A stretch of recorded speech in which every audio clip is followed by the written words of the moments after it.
Olá, boa noite a todos. Estamos entrando ao vivo.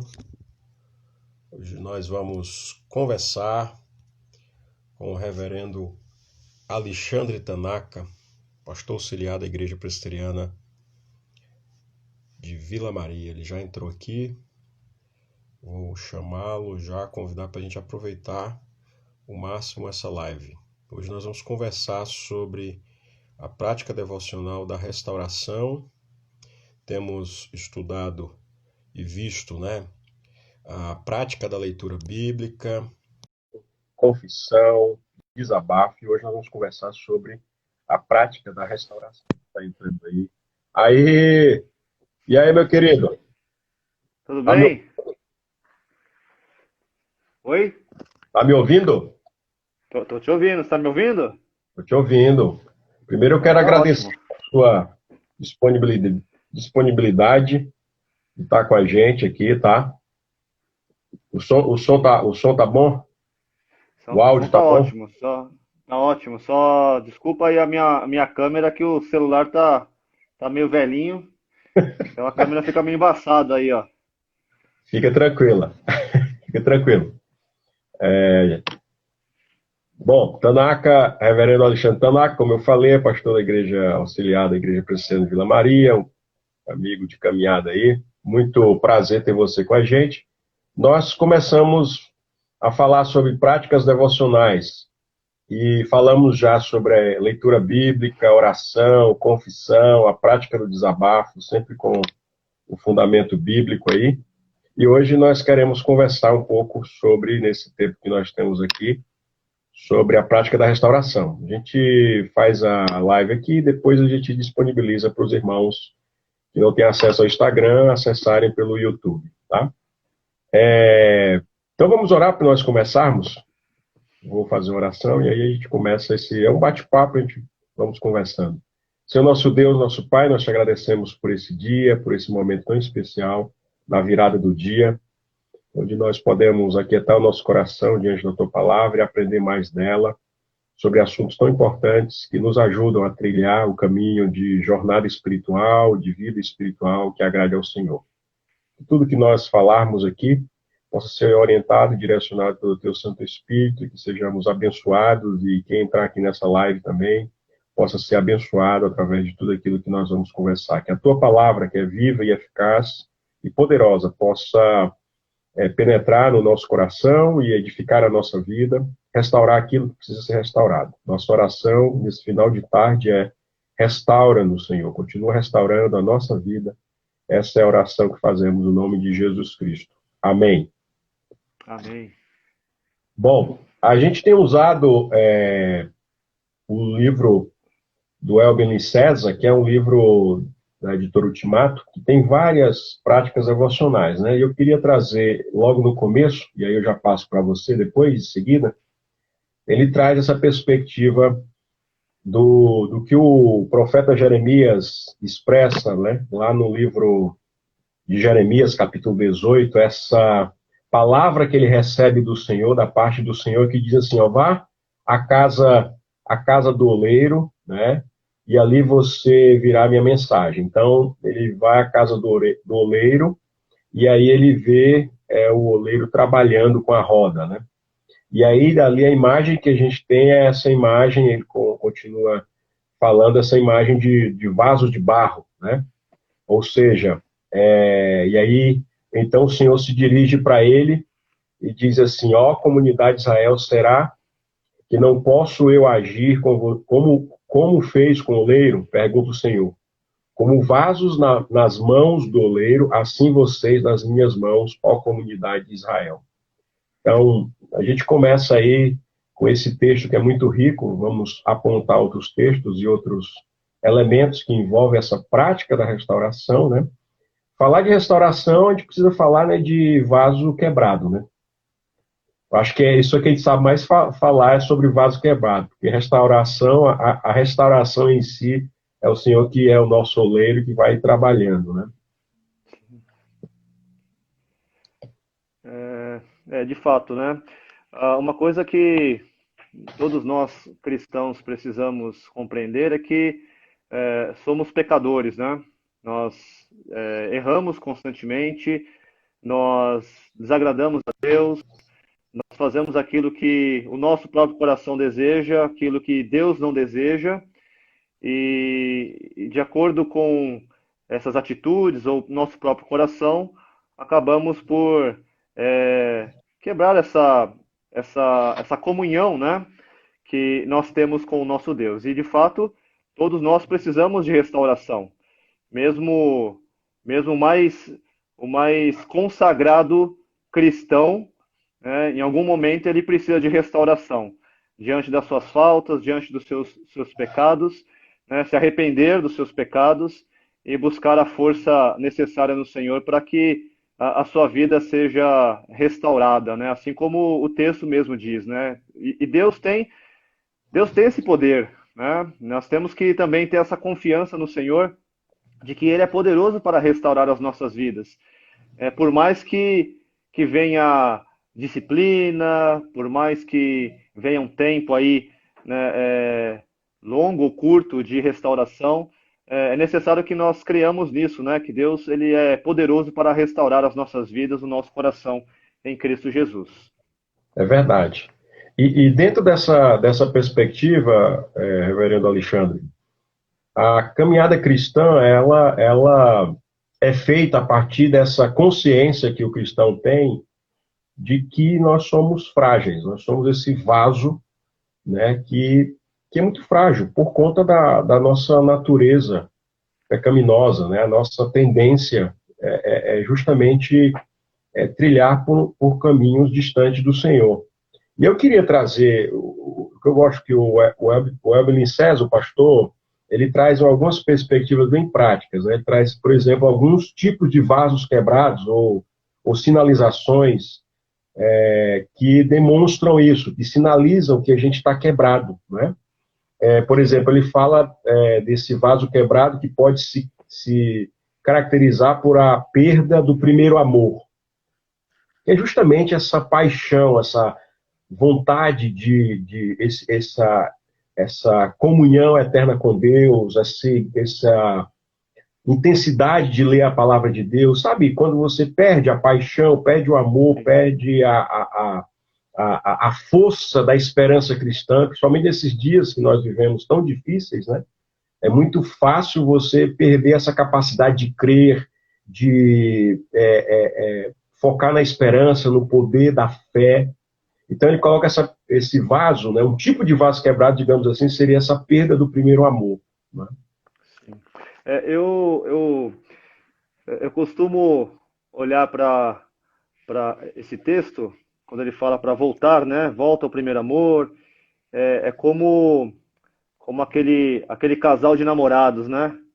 Que, nossa, nos primeiros dias, nos primeiros meses, nos primeiros anos, é aquela maravilha, aquela coisa, né? Que eu não posso viver sem, eu não posso ficar longe. Fiquei 5 minutos longe, já tô com saudade, e é aquele mimo de mandar mensagens, coraçãozinho, enfim, né? Aquela paixão, né? O primeiro amor. E o cuidado que nós devemos ter com relação ao primeiro amor é não deixá-lo esfriar, né?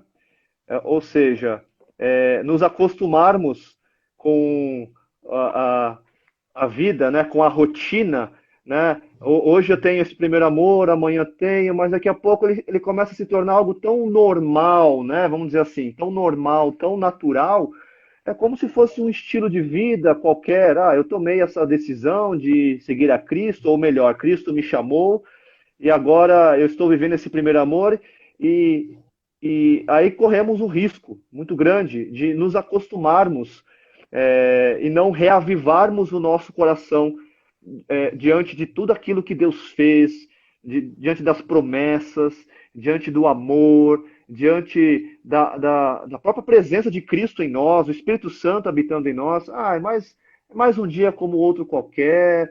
E aí, assim, corremos o risco de, se nós não avivarmos este amor, gradativamente vamos perdendo esse encanto, né? Vamos dizer assim, essa palavra encanto, a respeito desse relacionamento que nós temos com o Senhor. Então, muitos aí caem Por quê? Porque não reavivam, né? Não alimentam esse amor.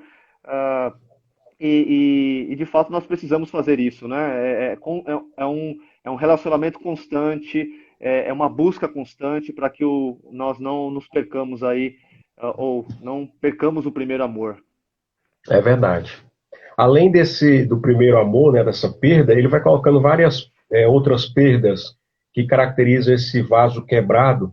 Uma outra que ele coloca é a questão da perda das obrigações morais, né, que é justamente essa facilidade que nós temos, ou que é muito fácil você abrir concessões, né, para a carne, para as inclinações da carne, para as inclinações do mundo, para o que o mundo oferece, né? Então, é muito fácil, quando você olha lá em Gálatas capítulo 5, o que a carne tende a fazer e o que é a produção do espírito, do fruto do espírito, né? Então, se nós não tomarmos o devido cuidado, é muito fácil a gente perder. Ele colocou aqui como a perda das obrigações morais, eu diria espirituais também, como faz parte da vida do cristão, não apenas uma vida religiosa, onde se entra no automático. Eu acho que a igreja foi colocada muito em xeque nesses dias atuais, de perceber que a missão da igreja continua ativa, ou seja, eu continuo sendo discípulo de Jesus em meio à pandemia, eu continuo sendo desafiado a manter a minha fé, a minha esperança, as minhas atividades independentes da igreja está aberta, está fechada, né, com todas essas questões que estamos vivenciando. Então aí vai ditando e vai mostrando aonde está o nosso coração, né? Então, e aí a própria palavra de Deus nos fala para a gente ter esse cuidado, né, com a nossa natureza carnal, com as tentações do mundo, com as tentações do diabo, de Satanás, que tenta sempre nos distrair, e como diz lá Romanos, capítulo 12, né, não nos conformarmos, né, com essas coisas que se colocam para nós, né, com essas distrações que se colocam para nós. E o desafio é se apegar à palavra de Jesus no negue-se, né, no negar-se, né. Então, eu creio que o vaso quebrado aí precisa desse olheiro, que é Jesus Cristo, como esse restaurador, né, que de fato faz a obra completa, né, faz a obra completa na nossa vida. Sim. Uma coisa interessante que o autor ele fala sobre o primeiro aspecto ali de vasos quebrados. E ele fala, né? Você pode estar sofrendo de um ou de vários, né? Ou dos É, demais pontos que foram citados aqui. Mas é interessante que ele coloca a perda do primeiro amor em primeiro lugar.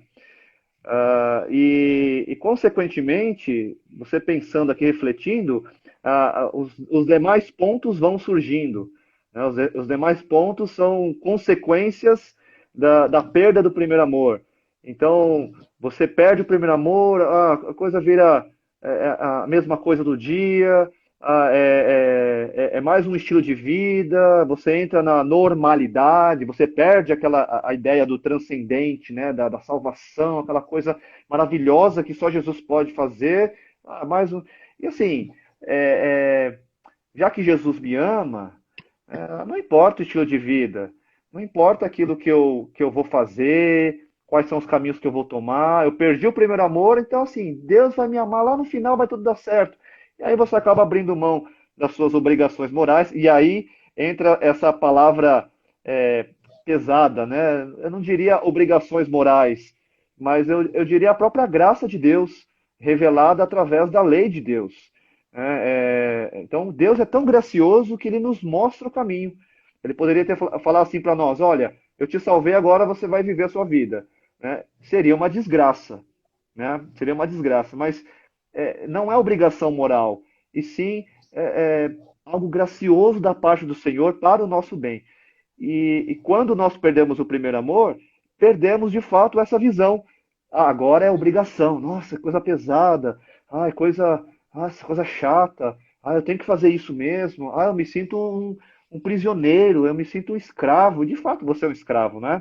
Mas eu me sinto um prisioneiro, eu não tenho liberdade para nada, eu não tenho liberdade para curtir a vida, eu não tenho. É tanto peso da parte de Deus. Pelo contrário, é libertação, é, é salvação, você agora é livre para poder servir a Deus e é aquilo que isso que nós temos que resgatar, né? O primeiro amor, você resgatando o primeiro amor, você resgata essas obrigações morais e doutrinárias também, e entende que isso não é um peso, e sim é a graça de Deus, é algo libertador, né, É, para o nosso coração. é verdade.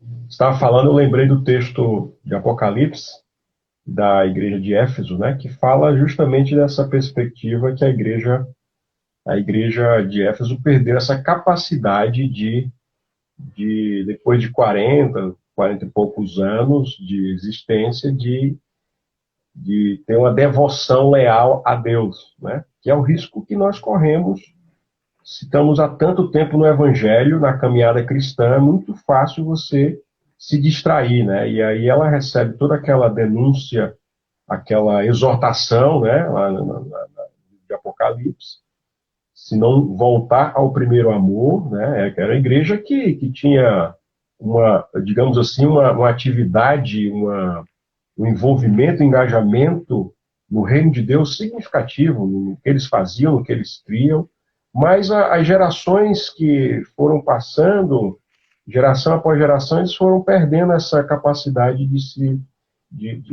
ter essa devoção a Deus, né? Então diz lá o texto que eles precisavam voltar ao primeiro amor, e caso isso não acontecesse, Deus tiraria, né, o candelabro deles. E aconteceu hoje. A igreja de Éfeso na Turquia assim, a Turquia foi destruída, e não existe mais a igreja, infelizmente, né? Então, e aí quando você olha para o fruto do Espírito, o primeiro fruto que vem é o fruto do amor, né? Como É, digamos assim, esse guarda-chuva aí maior de todos os outros frutos, demonstrando justamente que essa devoção a Deus passa por essa nossa, esse coração sempre aquecido e não frio, né? O coração quebrado está com o coração frio, insensível, incrédulo, apático, né? Porque ele não tem mais essa vitalidade de poder se reconectar com o seu Criador, com as coisas do reino de Deus, né? E aí a outra coisa outro ponto que ele coloca é a questão da perda da dependência de Deus. Eu acho que é fundamental, porque hoje nós vivemos uma era, um tempo que nós temos que reaprender a depender totalmente do eterno, de Deus, além de aprender a viver um dia de cada vez, né? Aprender que a nossa dependência dele é integral, né? Ou seja, as minhas preocupações, as minhas ansiedades, os meus medos, as minhas conjecturas, tudo tem que estar debaixo da dependência dele, né? Tudo que eu for fazer, meus negócios, a minha vida escolar, profissional, tem que ter essa dependência, né? Ou seja, depender dele não é uma caminhada no escuro, né? Cegamente, mas é uma dependência onde a gente se joga na certeza e na convicção de que ele vai nos segurar, né? Temos confiança nele, né? É aquela ideia eu gosto de lembrar de confiança, daquela imagem do filho. Você que tem filho sabe disso, quando ele é pequenininho, ele se joga. Eu lembro que eu morava lá no JV, no acampamento, e eu ensinei os meninos a nadar. E aí, sabe aquela primeira vez quando vai para a piscina, né? A criança esboça aquela, né, vou, não vou, tem que sentir, ele tem que sentir aquela confiança no pai, né, ou na mãe. certo. E a ideia de dependência me dá isso, é o se jogar, é o se lançar na certeza. Eu estou com medo, eu estou com receio, mas eu vou porque eu confio que ele vai me segurar. Não é? E o vaso É, quebrado, ainda dentro dessa perspectiva, ele fica frágil ao ponto de não perceber essa dependência, que nós podemos nos lançar, de que nós não estamos aí ao léu ao acaso, né? E aí entra o assunto da soberania, do cuidado de Deus com a nossa vida. Né? é, a, essa perda do primeiro amor, né, ela nos leva para a confiança em nós mesmos e a desconfiança em Deus. Confiamos em nós mesmos porque, por perder o primeiro amor, achamos que ou Deus não se importa, ou no final vai tudo vai dar certo. Então, se isso vai acontecer, se de fato tudo no final vai dar certo, ou não preciso de Deus, vem aquele senso de super-homem, né? De que ah, é, é, não preciso de Deus, não preciso de igreja, não preciso de palavra, eu posso tudo, estou acima do poder, sou imbatível, mas quanto mais nos aproximamos do Senhor, e o Senhor vai restaurando o nosso coração, restaurando a nossa vida nele, nós vamos descobrindo ou redescobrindo que nós somos como a erva, né? E a nossa glória como a flor da erva. Seca-se a erva, cai as flores, perde o vigor, mas o Senhor permanece para sempre. Nós somos assim frágeis e precisamos totalmente do Senhor. E além disso, para que o nosso coração não fique amargurado e viva nessa preocupação frenética que tantos estão vivendo nesse tempo de pandemia também, né?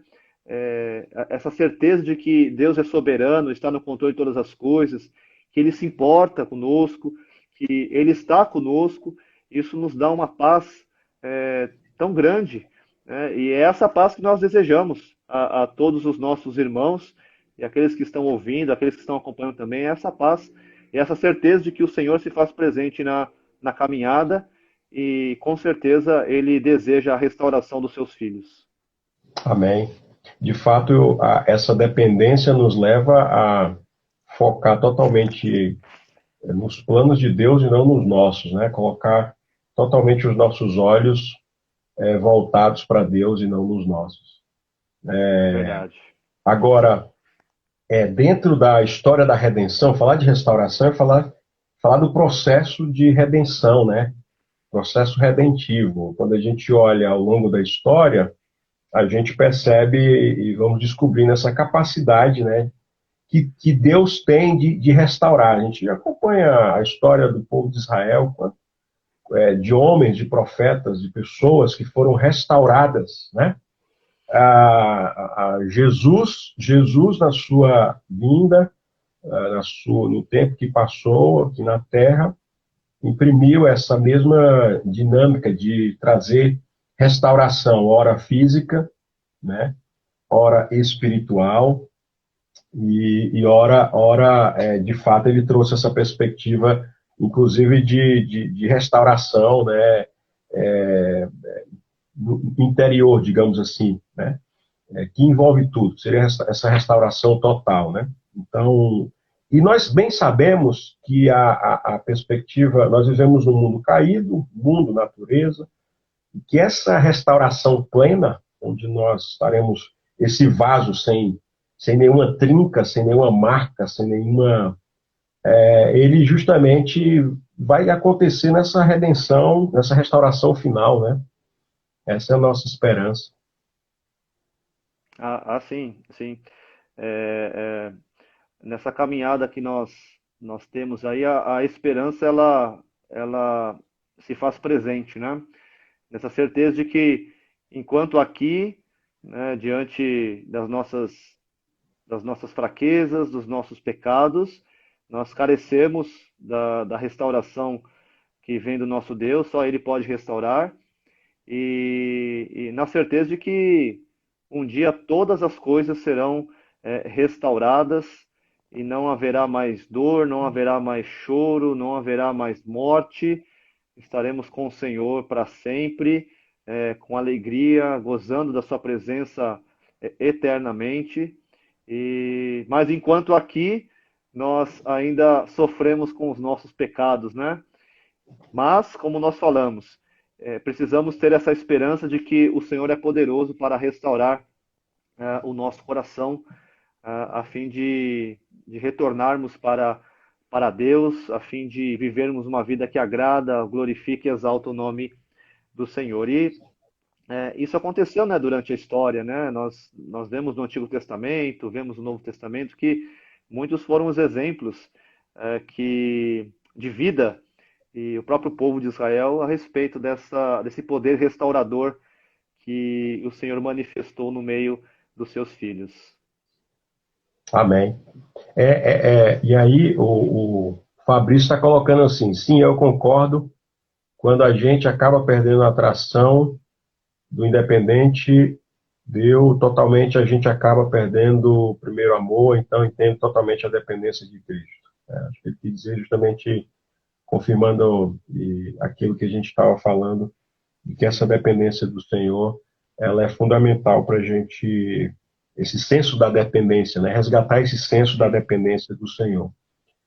Dentro desses aspectos da restauração, da capacidade do restaurador, que é justamente quando a gente olha para a Bíblia, a gente percebe Deus agindo na história, né? Deus restaurando a saúde dos doentes, né? No caso da restauração física, restauração espiritual.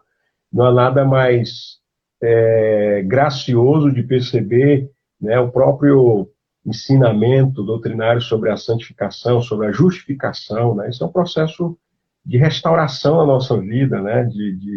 A, o próprio Jesus ressuscitado entre os mortos também traz essa perspectiva, né?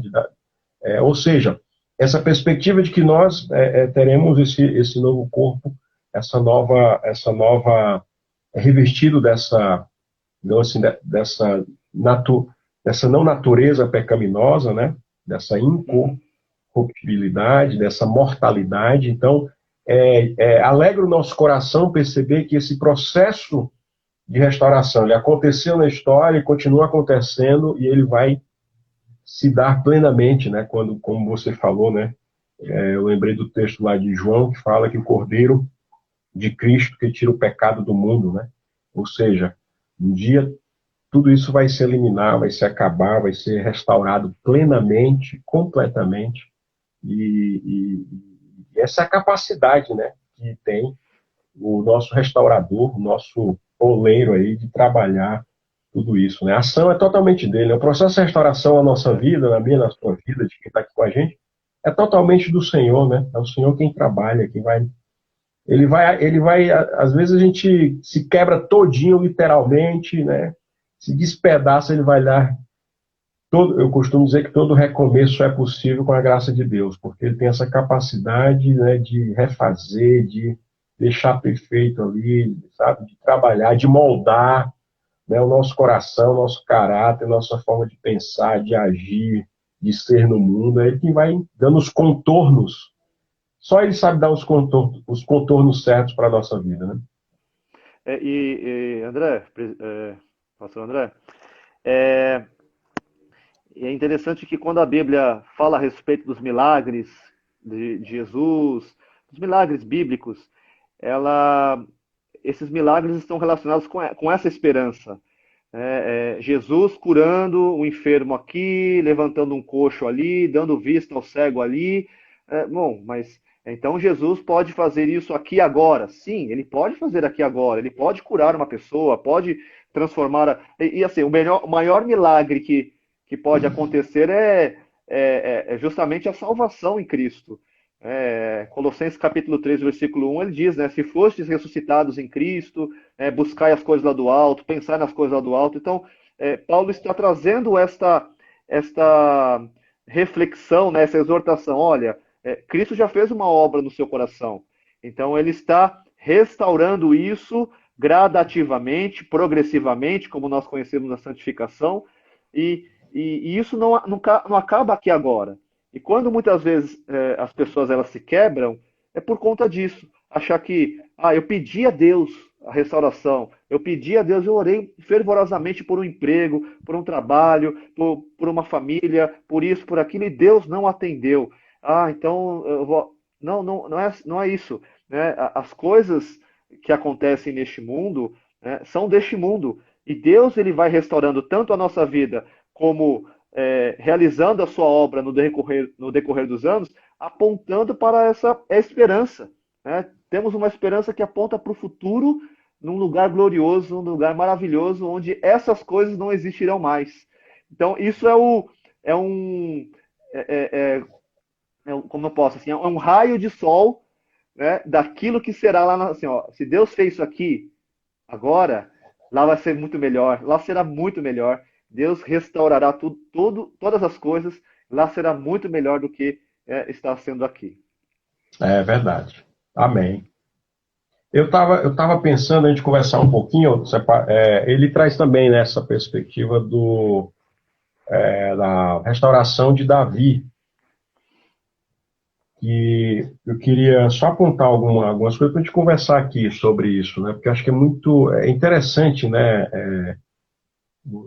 Davi escreveu vários salmos, alguém, né, que realmente é muito importante quando a gente fala de restauração, olhar para a vida, para os passos de Davi, né? Você perceber, você analisar Davi como alguém que Davi teve aí foi um assassino, né? Um adúltero, um assassino. E quando eu olho para a história de Davi, o que difere de nós, no meu modo de entender, é a questão de que a capacidade que dá, embora ele tenha demorado na sua confissão de assumir, né? Alguns falam aí, alguns comentários, que ele demorou quase 9 meses para assumir, para confessar, para se arrepender, por isso que eles falam lá no Salmo 32 dessa coisa que vai doer nos ossos, vai trazendo adoecimento, porque ele não conseguia ainda, né, confessar, ou seja, não só genericamente, mas nominar o que ele tinha feito e realmente, enfim. Mas o que difere muitas vezes, a ação, a atitude de Davi para com a gente, cada um de nós, é justamente essa questão da capacidade que Davi tem de lutar com algo que ele cometeu, mas assim, ele não joga para debaixo do tapete, sabe? Então a Bíblia mostra essa fragilidade de Davi para nos ajudar a perceber o quanto a nossa humanidade é capaz de ir a lugares assim que a gente não imagina, nosso coração é enganoso, quem o conhecerá, mas tem uma possibilidade da gente não jogar as nossas os nossos pecados, né, as nossas atitudes para debaixo do tapete. É isso que Davi não faz isso. Ele demora. Quando você lê os Salmos, você vê ele demorando a fazer isso, mas ele não tem essa atitude de jogar para debaixo do tapete, de dar um jeitinho, sabe, de tentar caminhar com a agenda paralela, oculta, né, esconder. Não, por isso que ele é considerado o homem segundo o coração de Deus, né? Porque ele tem essa capacidade, dado obviamente pelo próprio Deus, de reconhecer e de assumir, né, o que ele precisava assumir, né? Então, É, sim, desculpa, te pode cortei. falar, pode falar, pode falar, pode me Não, contar, é um bate-papo, vamos. Então, eu entendo também que Davi, por ser considerado o homem segundo o coração de Deus, ele recebe do próprio Deus ah, esse, essa oportunidade de se arrepender, né? Ao contrário de Saul, que era o homem segundo o coração do povo. Era o homem da aparência, homem bonito, homem, olha, aqui, esse é o nosso rei. Davi não, Davi era o filho caçula, o ruivinho ali, né? Era bonito, mas era um menorzinho, ninguém dava crédito, tanto que Samuel foi lá e disse, você tem mais algum filho aí? Porque passaram todos aqui por mim, e nenhum É, deles é o rei, nenhum deles é o escolhido. Não, ó, tem um ali que está apacentando lá as ovelhas, lá o rebanho, chama ele e Deus mesmo fala, né, que Deus não vê a aparência e sim o coração. Então a escolha de Deus, né, por Davi, na minha visão também, né, de acordo com aquilo que você falou e também complementando, é essa questão da própria escolha, né, Deus escolhendo Davi, não pela sua aparência, mas porque Deus quis assim, né, Deus escolhendo Jacó e tantos outros. E Davi, então, é o homem segundo o coração de Deus. E ele recebe do Senhor a oportunidade para se arrepender, assim como seus filhos recebem, né? Quando a gente peca, quando a gente está quebrado, Deus, ele, através do seu Santo Espírito, ele incomoda o nosso coração a fim de que haja confissão e que haja arrependimento, né, a fim de que as nossas vidas sejam restauradas também. né? Então eu vejo também nessa perspectiva de que Davi foi escolhido, e ele foi escolhido não pela sua aparência, mas segundo o coração de Deus. Então ele recebeu de Deus todos os recursos necessários, né? Mesmo pecador, mas recebeu do Senhor todos os recursos necessários para que a sua vida fosse íntegra, justa, verdadeira diante dos olhos do Senhor. E o processo de restauração dele, né, demorou bastante tempo aí, quase 10 anos também, né, mas foi completo, né, foi, ao final ele conseguiu recuperar digamos assim, o seu prestígio, né, o trono, a comunhão com Deus, né, o seu caráter foi trabalhado, as bênçãos de Deus foram despejadas sobre a sua vida, e aí a gente lembra do texto lá de Romanos 5:20, que fala que onde abundou o pecado, superabundou a graça, ou seja, nós somos movidos por essa graça, né? Ou seja, a graça de Deus tem condições de aplacar toda essa pecaminosidade, né? Toda essa ação pecaminosa que é fruto da nossa humanidade caída, né? Ou seja, isso nos faz pensar, né, de que a gente que esse processo de restauração ele é belo, né? O pecado ele é feio, ele traz destruição, mas Deus não enviou Jesus Cristo para destruir, né? O objetivo dele é redimir. Então, o objetivo de Deus é restaurar. Então, você vê o movimento, você vê desde a queda, né? Você vê o movimento na história da queda do pecado, o movimento de Jesus, né? De todos os homens de Deus, os profetas, né? Você vê o movimento de Deus trazendo essa palavra à tona. Eu quero que a humanidade seja redimida, né? Seja restaurada. Eu não vim para destruir. E essa ideia do vaso, eu não tive ainda o prazer de ver alguém, eu já em vídeo, assim, mas não ao vivo, de ver um oleiro mesmo fazendo o vaso. Mas é interessante como que ele vai construindo, porque quando, né, não sei se você já viu, mas ele vai construindo ali, vai na roda, se o negócio sair, ele desfaz, faz de novo. É um processo, né? Processo de Uhum. restauração. E eu vejo Deus, eu percebo Deus, o Deus da Bíblia, mostrando que ele está pronto o tempo todo para redimir e restaurar aqueles que, nós, né? Começar de nós, né? As nossas vidas, né? De fato. O processo de restauração, ele envolve a confissão, né? É algo que devemos fazer, é a nossa responsabilidade diante da graça do Senhor.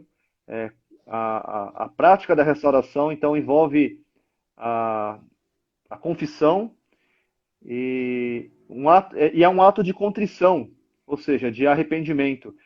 E quando nós olhamos para o Antigo Testamento e olhamos para os profetas, ao contrário dos profetas de hoje, né, que falam a respeito de bênçãos, de prosperidade, olha, Deus vai te abençoar. Não, isso eu já encontro na palavra.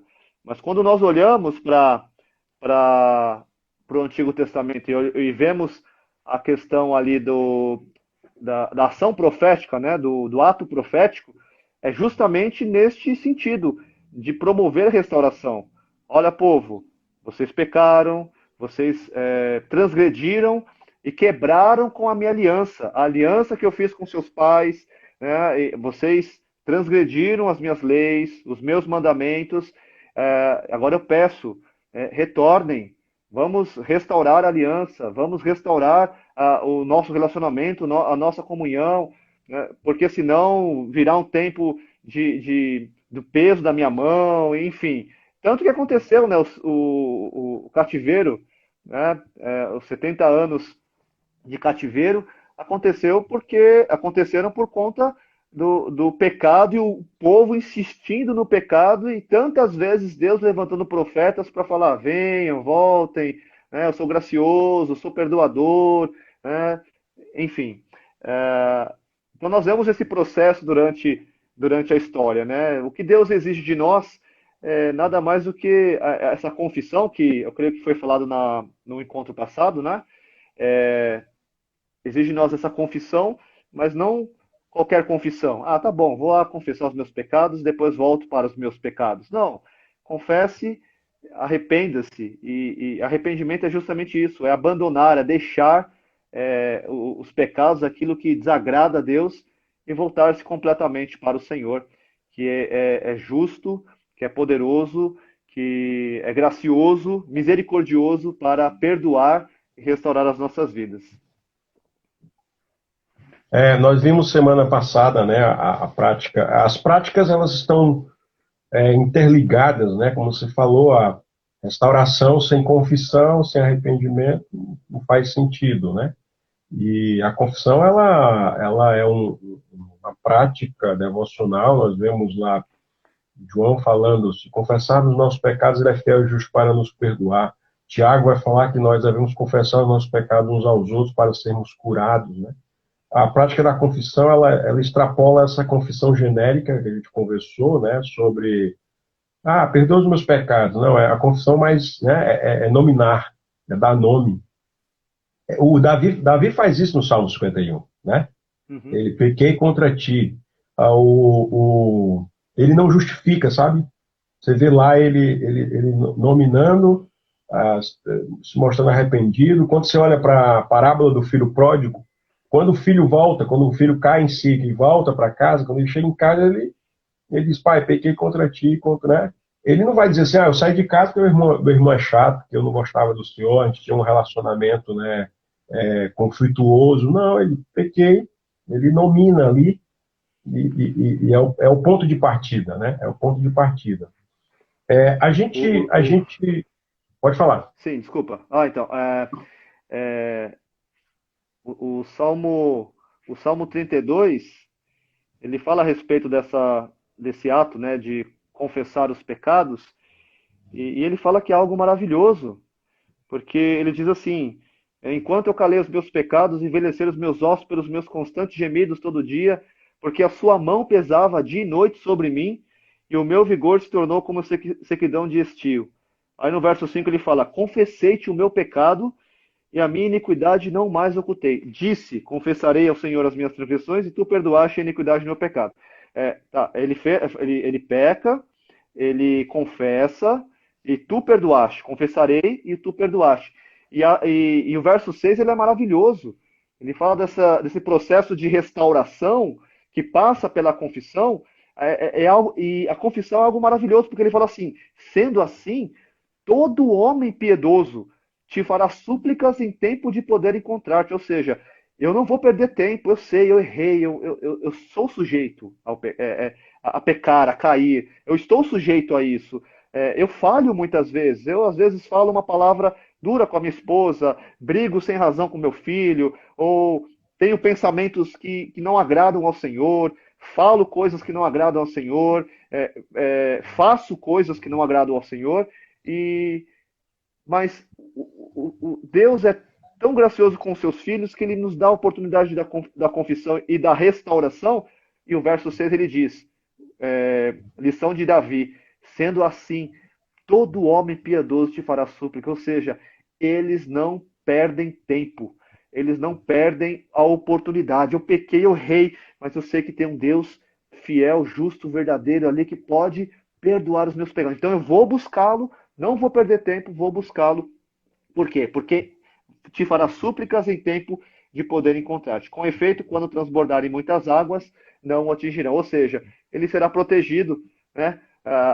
Quanto mais ele busca, né, ao Senhor, o seu coração é protegido, o Senhor se faz presente, Deus está ali, guardando, vigiando, abençoando os seus filhos para que não caiam nas tentações. Podem vir as tentações, mas o Senhor nos dá forças para que possamos resistir ao dia mau e também às tentações que vêm ao nosso encontro.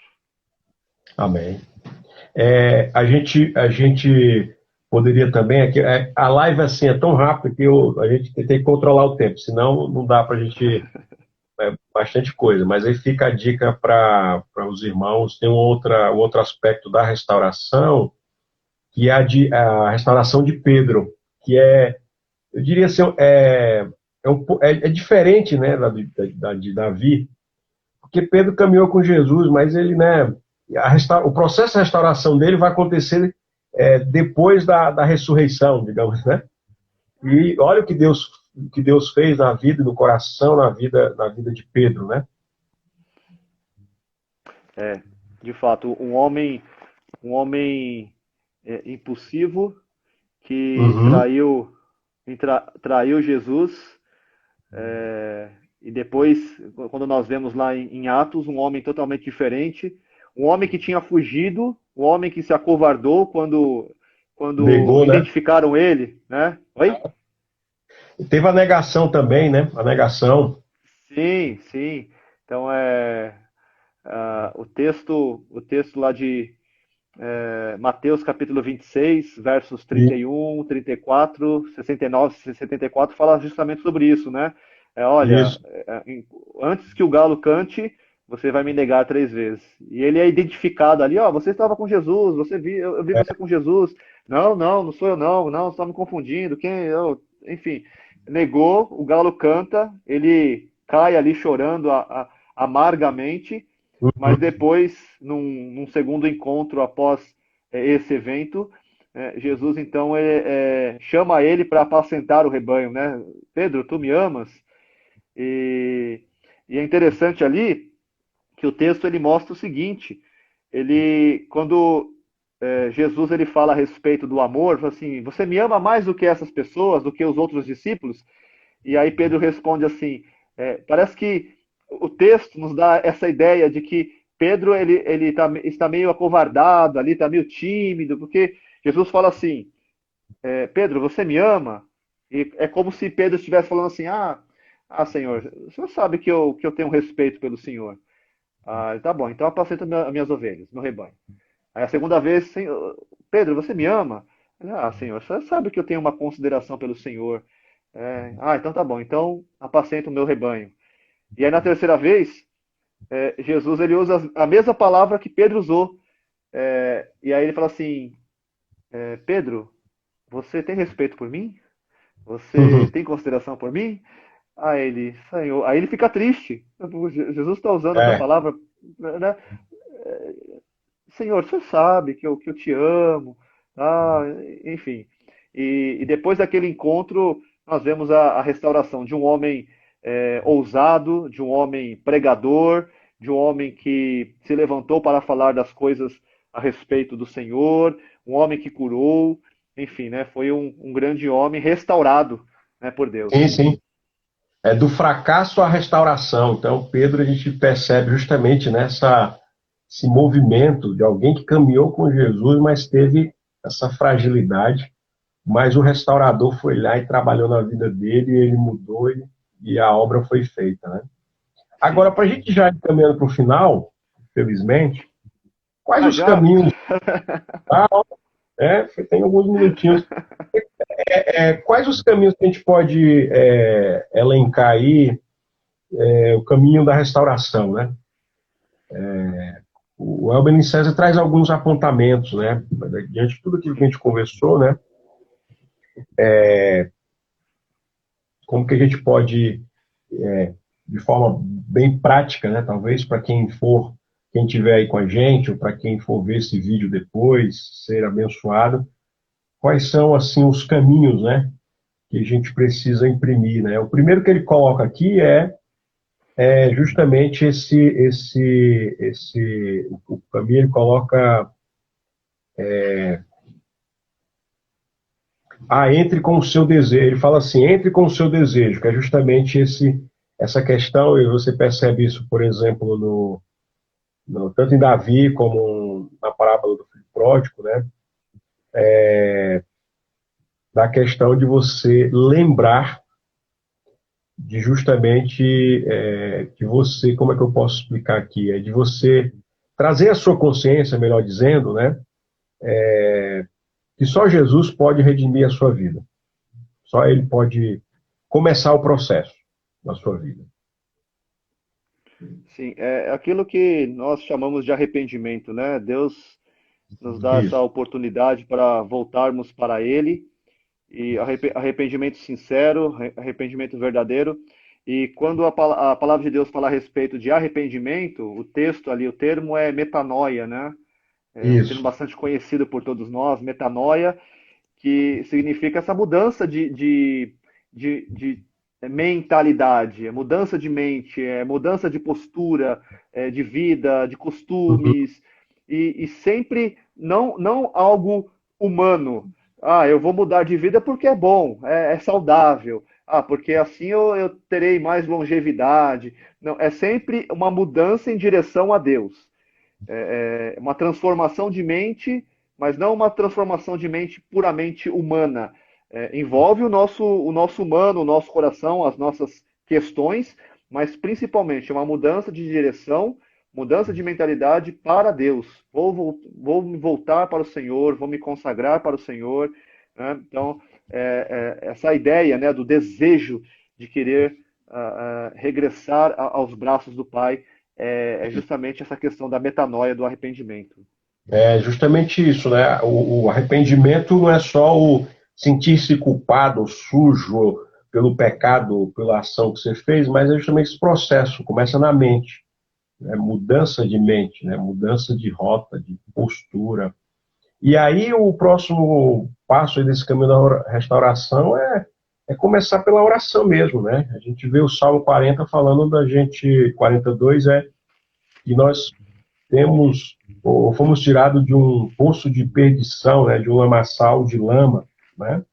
Então é clamar, suplicar por restauração ao Deus dos céus e passa por esse caminho de oração, sabe? Esse caminho de realmente de você entrar no seu quarto, confessar ao Pai, colocar, rasgar o seu coração, colocar-se diante de Deus, né? A gente vive uma vida tão agitada que a oração às vezes se torna automática, né? A oração não é só falação, não é só falar, é aquietar o coração, é silenciar, é a gente poder meditar, a gente poder desacelerar, a gente poder se aquietar na presença de Deus, né? A gente fugir do barulho que tem no externo e dentro de nós é quietar o nosso coração diante de Deus. Então, eu passo por esse caminho de orar perseverantemente para Deus tirar, né, esse poço de perdição, esse tremedal de lama que ainda tem dentro de nós, né? E É, e, restaura, a, sem a, dúvida. e nós temos esse meio de graça, né? De poder falar com o nosso Deus. E é aquilo que as pessoas que necessitam de restauração precisam redescobrir, né?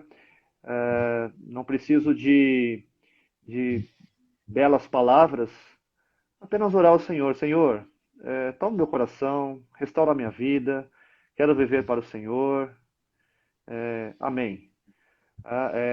E redescobrir essa paixão, né? Esse novo amor, voltar ao novo amor, a prática da oração, que é fundamental, é importante, porque é um meio de graça, onde nós falamos com o nosso Deus, né? Voltar à leitura da palavra, que é onde Deus fala conosco, fala aos nossos corações. E então esses meios de graça nos ajudam na restauração, tanto nossa, que precisamos, né? Não somos diferentes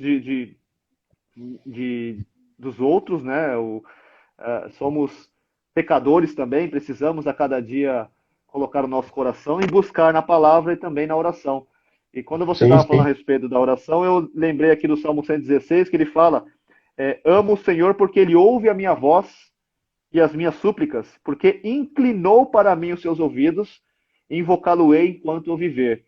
E aí ele fala, ó, laços de morte me cercaram, angústias do inferno, enfim, tristezas. Então eu invoquei o nome do Senhor. Senhor, livra minha alma. Eu creio que seja esse caminho, né? De invocar o Senhor. Senhor, livra minha alma, restaura o meu coração, para que eu tenha comunhão novamente com Deus. É verdade, é verdade. Lindo esse salmo, é isso mesmo. E aí, às vezes, a gente conversa com algumas pessoas, né? E aí está no meio de uma crise e aí você pergunta, mas onde começou? Às vezes identificar, que é o lembrar, né? Quando eu lembrei do texto lá, da gente está falando do primeiro amor, da igreja de Éfeso, de Apocalipse, fala assim, Apocalipse 2:5, lembra-te, pois, de onde caíste. Então, lembra de onde começou o seu processo. Se você tá com um vaso está trincado, começou a sua crise, né? Então, onde começou? Lembra? Coloca diante de Deus isso, né?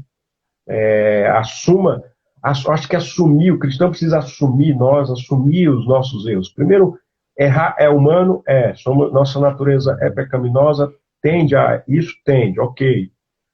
Não podemos continuar no erro, não podemos continuar, mas temos que assumir como, né, responsabilidade nossa, é papel nosso. A gente vê os homens de Deus assumindo ônus para eles, né? Assumir o seu erro diante de Deus, né?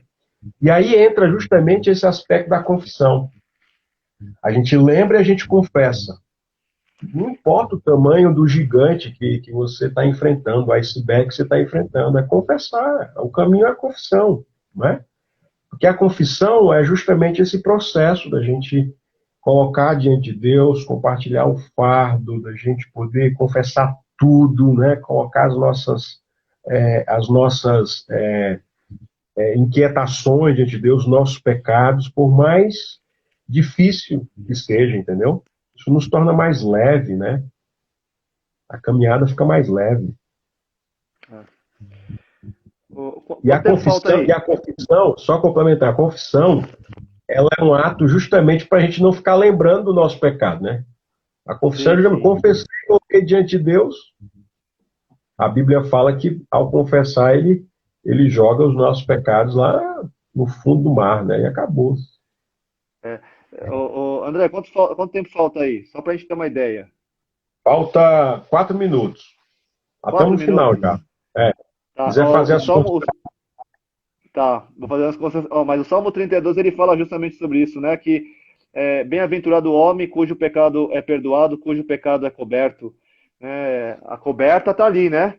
Você vê o monte ali, mas Deus não vai mais chegar e falar assim, olha, vou descobrir para agora lançar na sua cara e confessou, Deus se lembra, porém não será mais algo condenatório, algo que ele lançará sobre você para que você, e agora? Deus vai me castigar por conta disso. Existe a disciplina de Deus, que eu creio que é um tema aí para um outro momento, mas Deus disciplina como pai, mas ele não vai, os pecados perdoados lança nas profundezas do mar, né, se esquece nesse sentido, né, de que não trará novamente, e isso é um ato gracioso da parte do Senhor, né? E fazendo as minhas considerações aqui, André, em primeiro lugar, né, todo pecado é contra Deus. Todo pecado que cometemos é contra Deus. E isso, eu creio que precisamos rever isso no processo de restauração. Lembrar onde nós caímos. Quando deixamos de ler a Bíblia, quando deixamos de orar, quando deixamos de nos dedicarmos às nossas devocionais, à nossa devoção a Deus. Então, muitas vezes, ferimos a santidade de Deus, achamos que isso é normal, vamos continuar, e aí caímos, não percebemos. Mas Deus nos dá a oportunidade de voltarmos e pedimos perdão por todos os pecados que são cometidos diante do Senhor. E, amém. Segundo o coração de Deus, o homem escolhido por Deus, Deus não permite que seus filhos permaneçam no pecado, e sim busquem a restauração, o arrependimento. Sim. E devemos fazer isso de coração, não porque é exigência, é um peso, não, algo gracioso da parte do Senhor. Deus nos dá a oportunidade de nos achegarmos a Ele, confessarmos nossos pecados, as nossas culpas.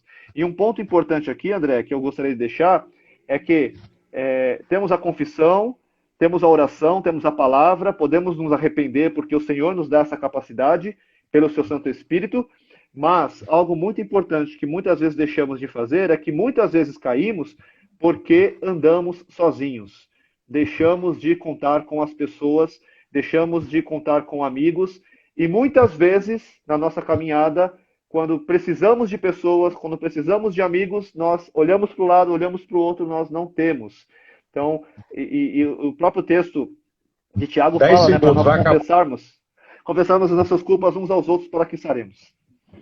Amém. Quero agradecer, foi muito bom. Deus abençoe. Que você seja abençoado. Reverendo, muito obrigado. Deus te abençoe. Até uma próxima. Deus abençoe, até a próxima. Valeu. Um abração. Obrigado você que ficou com a gente até agora, hein?